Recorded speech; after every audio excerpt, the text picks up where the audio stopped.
Il s'est tenu ce jeudi 21 août 2025 un conseil des ministres sous la conduite du maréchal Mohamed Idriss Déby Itno, président de la République, chef de l'État. Le conseil a examiné et adopté un projet de loi et deux projets de décret. Il a rejeté un projet de décret portant approbation des statuts de la Société tchadienne d'électricité, Tchadelec, pour relecture dans les plus brefs délais.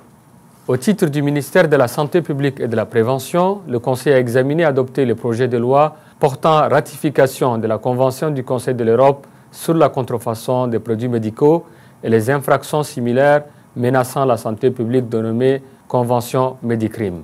Signée le 11 septembre 2024 à Strasbourg, la ratification de cette convention permettra de consolider les capacités nationales de régulation, de contrôle de qualité et d'inspection des produits médicaux en lien avec les actions du ministère de la Santé publique et de la Prévention et les autres institutions impliquées.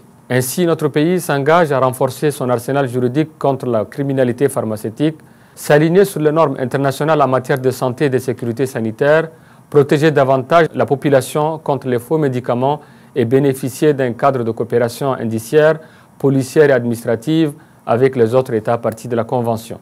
Au titre du ministère de la Sécurité publique et de l'immigration, le Conseil a examiné et adopté le projet de décret portant création d'une école nationale supérieure de police. La création de l'école nationale supérieure de police traduit la ferme volonté du maréchal Mohamed Idriss Déby Itno, président de la République, chef de l'État, de rendre la police nationale plus professionnelle, performante et moderne. L'école accueillera des ressortissants tchadiens ainsi ceux de la sous-région, titulaires d'un diplôme universitaire et ayant réussi un concours d'admission.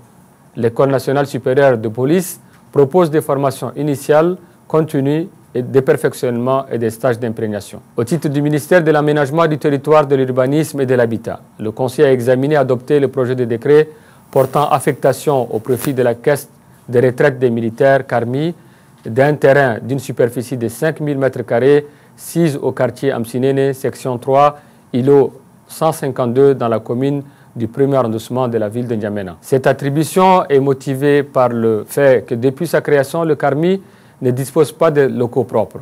Ces services sont actuellement dispersés dans 3 bâtiments distincts à travers la ville de N'Djamena, ce qui nuit à son efficacité opérationnelle et complique les demandes des usagers.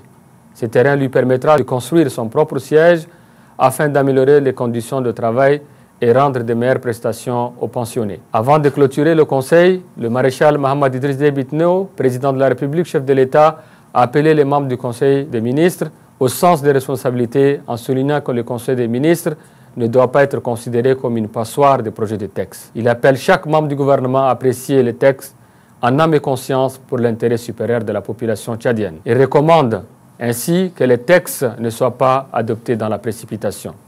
Commencé à 14 h, le Conseil a pris fin à 16 h 15.